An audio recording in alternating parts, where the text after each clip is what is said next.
자주 보이는 단상이 있는데요. 장관 후보자 인사청문회에 한 후보자가 아주 맹공을 당하는데, 그는 과거 국회의원으로 있을 때 본인이 여러 후보자들의 낙마에 앞장선 사람이었습니다. 그런데 얄궂게도 그 사람이 이제 후보자가 되어서 당시 후보자들을 공격했던 것처럼 공격을 받게 되는 일을 우리는 보게 됩니다. 또한 국회의원이 되기 위하여 출마한 후보자가 과거에 했던 발언과 행동들이 그 발목을 잡아서 또 낙마하는 모습을 우리는 심심찮게 보게 됩니다. 갑의 위치에 있는 사람들은 자기가 언젠가는 을로 내려갈 것이라고 생각하지 못하는 것 같습니다. 내 손 안에 있는 자그마한 힘과 권력이 영원할 줄 압니다.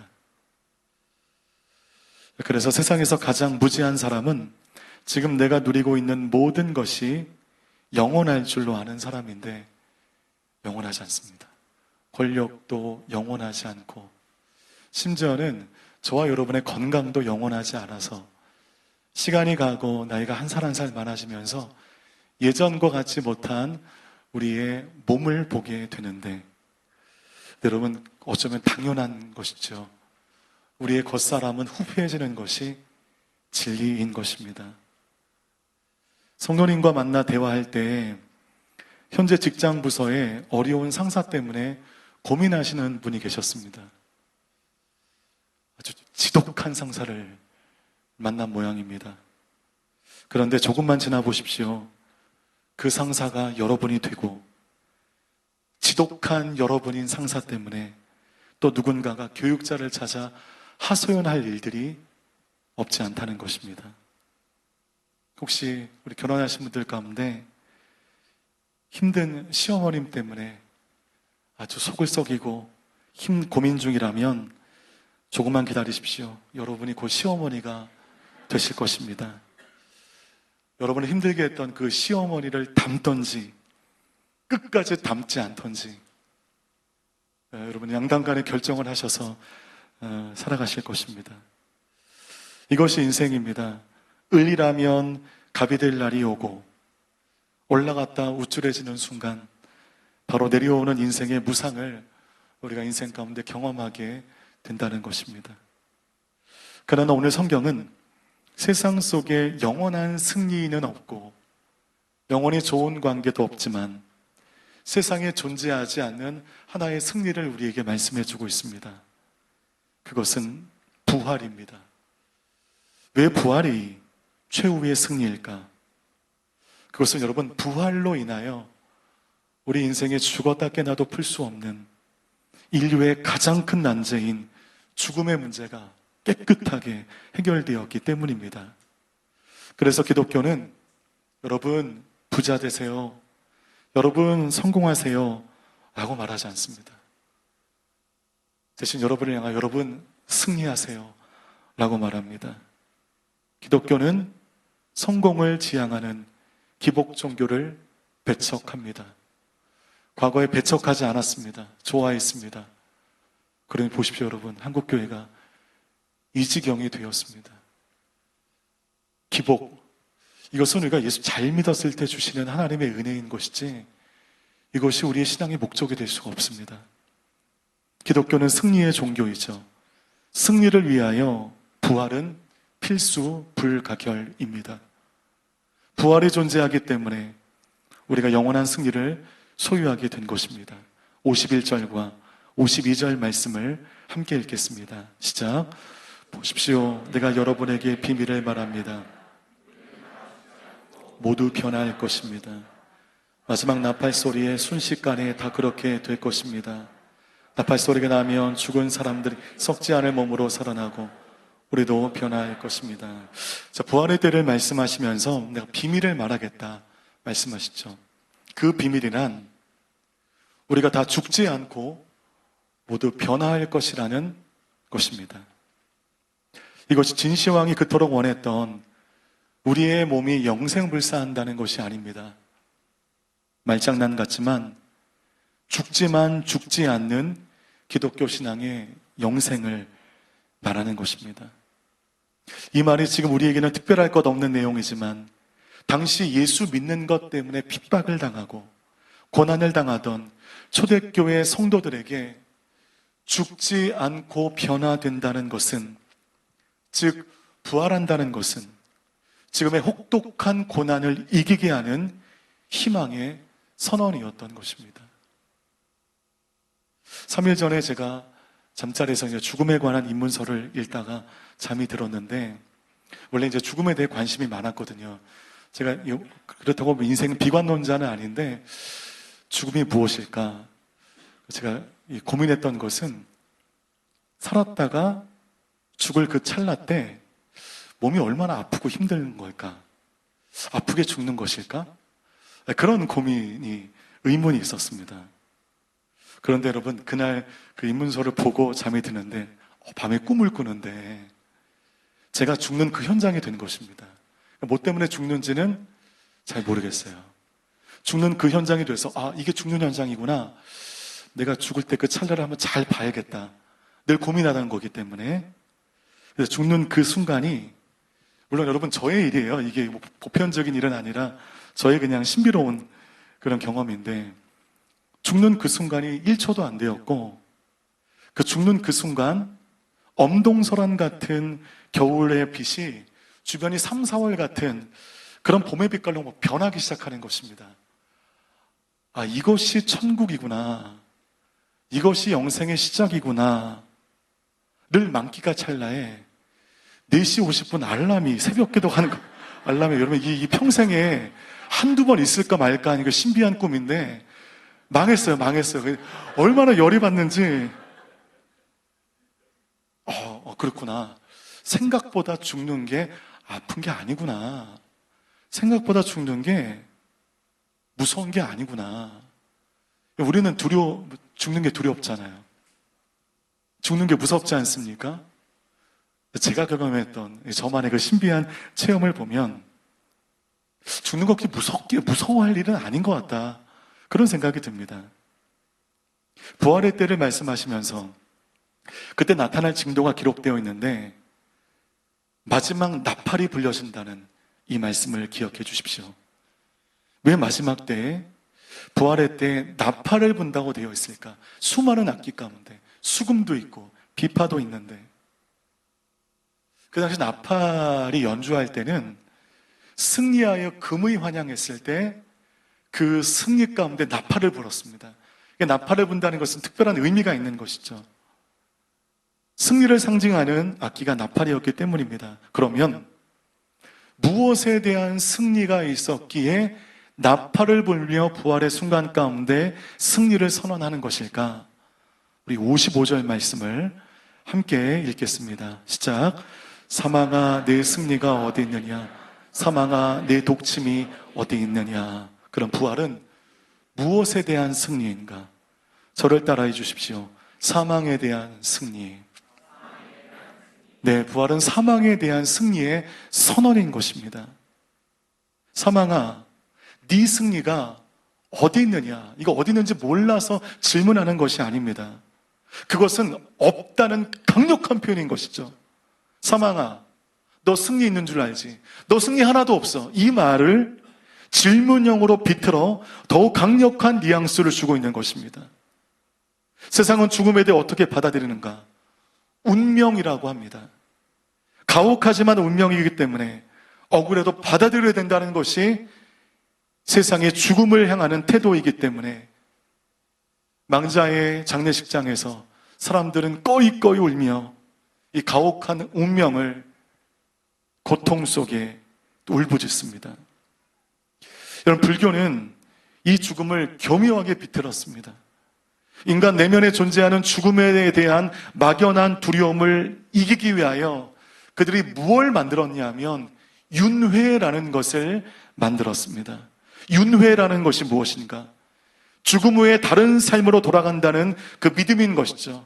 때문에 잘 살아야 된다. 그러면 내세 우리는 더 나은 존재로 태어날 수 있다. 저 사람 혀를 끌끌 차게 하는 저 사람 두고 봐라. 내세에는 미물로 태어날 것이다. 죽음이 끝이 아니라 다른 시작이 있다고 말하며 인간의 가장 원초적인 죽음에 대한 두려움을 이기기 위하여 자기들 나름대로 이론을 만들어냈는데 윤회란 없습니다. 우리가 죽으면 끝인 것입니다. 영원한 생명이든 영원한 사망이든 양당 간에 어떤 길을 걸어가게 될 것이지 다시 태어난 일은 없습니다. 그런데 오늘 본문 55절과 56절 말씀 가운데 이 사도 바울이 사망을 대하는 태도를 보십시오. 오늘 죽음이 무서워 절절매고 있는데, 세상은 죽음 때문에 그렇게 두려워하고 있는데 지금 사망에게 명령하고 있습니다. 사망을 막대하고 있어요. 죽음의 문제를 해결할 수 없는 종교가 아닌 도덕인 것이죠. 기독교를 제외한 모든 종교는 사실 도덕에 불과합니다. 정신수양인 것입니다. 인간의 궁극적인 문제를 해결하지 못하고 여러분 어떻게 종교라고 말할 수 있겠습니까? 기독교의 승리는 여러분 사망에 대한 승리인 것입니다. 십자가와 부활의 능력을 경험한 사람들은 주어진 삶을 하나님의 부르심이 있기 때문에 열심히 살아갑니다. 그러나 죽음의 때 두려워하지 않습니다. 오히려 평안해야 합니다. 왜냐하면 빨리 이 인간의 옷을 벗어야 영생복락으로 들어갈 수 있기 때문에 두려워하지 않습니다. 평안합니다. 제가 목사이다 보니까 이제 마지막 순간에 그 분들을 마주할 때가 많이 있습니다.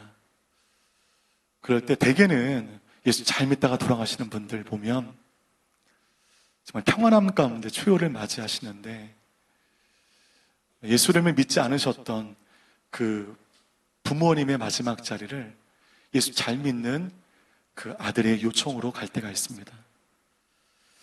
그럼 너무 끔찍한 현장이죠. 내세에 대한 소망과 내세에 대한 평안함, 기대감이 없기 때문에 여기서 끝나는 것이거든요. 그러면 사라지는 것입니다. 그것에 대한 두려움. 여러분, 우리는 사망을 두려워하지 않습니다. 죽음을 두려워하지 않습니다. 예수 그리스도로 인하여 사망이 제압당했습니다. 이제 더 이상 사망은 우리의 팔자가 아닙니다. 사망은 우리의 친구도 아닙니다. 때문에 사망이 다가올 때, 어둠 권세가 다가올 때, 나의 마음 가운데 여러 가지 영혼의 질병으로 다가올 때 여러분 그 사망을 꾸짖을 수 있어야 되는 것이죠. 아이, 내 팔자, 이게 다 운명이지. 여러분, 그 기독교 아닙니다. 여러분의 마음의 기쁨을 빼앗고 여러분의 마음에 소망을 빼앗고 여러분을 우울하게 만드는 그런 공격이 다가올 때 여러분 꾸짖을 수 있어야 되는 것이죠. 오늘 바울이 그 사망에 대해 막대하며 꾸짖고 있는 것처럼 그것을 극명하게 보여주는 사람이 제자들입니다. 부활 이후의 제자들이 용감해졌습니다. 더 이상 죽음을 두려워하지 않게 되었습니다. 죽지 않으려고 십자가의 현장 다 도망가고 예수를 통하여 한못 거나하게 잡으려고 예수님을 이용했던 이 제자들이 부활 이후에 담대해지게 되었습니다. 그것은 제자들뿐만이 아니죠. 제자들을 통하여 예수를 믿게 된 모든 그리스도인 가운데 나타난 것입니다. 예수님의 부활 이후에 최초의 순교자였던 스데반을 보아도 그와 같은 사실을 확인할 수가 있습니다. 부활 이후의 모든 제자들은 더 이상 죽음을 두려워하지 않았어요. 죽음의 권세가 지배하지 못하는 그 인생이 된 것입니다. 그래서 예수님께서 십자가에 달려 돌아가실 때 무서워 도망갔던 이 실패자들, 이 엉망인 제자들이 부활 이후에 나중에 어떻게 주를 위해 순교하는가, 한번 제가 정리해 왔는데 한번 보시죠. 세베대의 아들 야고보는 12사도들 중에 최초의 순교자인데 참수형으로 순교했습니다. 근데 보시면 아시겠지만 참수는 진짜 곱게 순교한 것입니다. 베드로는 로마에서 십자가에 거꾸로 달려 처형된 것으로 추정하고 있습니다. 마태복음을 쓴 마태는 에디오피아에서 복음을 전하다가 도끼에 맞아 순교했습니다. 요한은 로마에서 기름 끓는 가마솥에 순교할 뻔했지만 죽음을 면하고 반모선에 유배되게 됩니다. 알페오의 아들 야고보는 예루살렘에서 전도를 하다가 톱에 켜서 순교를 당했고, 빌립은 터키에서 복음을 전하다가 지독한 채찍을 맞고 기둥에 매달려 순교합니다. 시몬은 페르시아에서 복음을 전하다가 거꾸로 매단 채 톱으로 몸이 켜져 순교당했고, 바돌로메는 가장 끔찍하게 순교당하는데 아르메니아에서 복음을 전하다가 산채로 살가죽이 벗겨지고 십자가에 참수당하게 됩니다. 안드레는 터키에서 X자형 십자가에 순교당하게 되고, 도마는 인도에서 복음을 전하다가 창에 찔려 순교하게 됩니다. 다디오는 페르시아에서 복음을 전하다가 십자가형으로 순교당하고, 마지막 마띠아는 터키에서 복음을 전하다가 돌에 맞고 참수되어 순교합니다. 요한을 제외하면 모든 제자들이 하나같이 끔찍한 형벌로 죽임을 당했습니다. 그런데 그 순교의 길을 누구도 마다하지 않았고, 순교의 순간에 죽는 게 너무 두려워서 그 고통 가운데 울부짖으며 나 살려달라고 굴종한 사람이 아무도 없었습니다.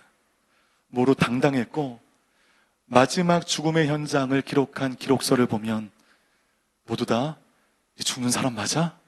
싶을 정도로 평안했습니다. 심지어 야고보는 자신을 참소하여 거짓 고발한 사람 때문에 죽게 되었는데, 목이 잘리는 그 처형의 순간에조차 너무도 평안하고 기쁜 모습에 그 현장에 있던 야고보를 고발했던 그 사람이 충격을 받아 쓰러지게 되었고, 그 후에 온전한 그리스도인이 되어 그도 역시 야고보처럼 참수되어 순교했다고 전해지고 있습니다.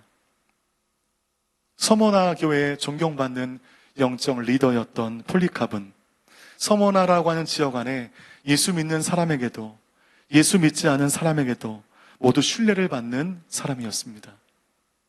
폴리캅은 86세에 화형을 당하게 되는데, 서머나 지역에서 이 폴리캅의 영향력을 고려하여 그리스도를 저주하면 내가 너 풀어주겠다, 편안한 노후를 보낼 수 있도록 도와주겠다 라는 로마의 회유에 유명한 말을 하죠. 주님은 86년 평생 나에게 단 한 번도 서운하게 해주신 적이 없는데, 그런데 나 살자고 그 주님을 부인할 수 없다라고 말하고 화형을 당하게 됩니다. 이런 사람들, 제자들의 이야기를 보면 죽음에 대한 이 두려움이 전혀 없는 사람 같아요. 사이보그 같습니다. 어떻게 이럴 수 있을까?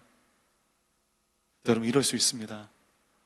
우리가 부활의 능력, 부활의 그 능력을 우리가 체험하게 되면, 그 부활의 능력을 우리의 삶 가운데 또 믿고 나아가게 되면, 우리는 죽음을 두려워하지 않는, 이 땅에서의 일희일비하지 않는 하나님의 사람으로 든든히 서게 되는 것입니다. 부활의 신앙이 모든 것을 뛰어넘을 수 있죠. 그래서 여러분, 부활 신앙을 갖게 되면 지금의 어려움들 있죠. 고난들 있습니다. 왜 없겠습니까? 어렵죠. 힘듭니다. 근데 그것 때문에 넘어지지는 않습니다. 그것 때문에 인생을 포기하고 싶은 그 마음이 들지 않아요. 어려운 것은 어려운 것이지만 부활의 능력으로 능히 감당해 내는 것입니다. 여러분 모두가 그런 인생이 되기를 바라겠습니다.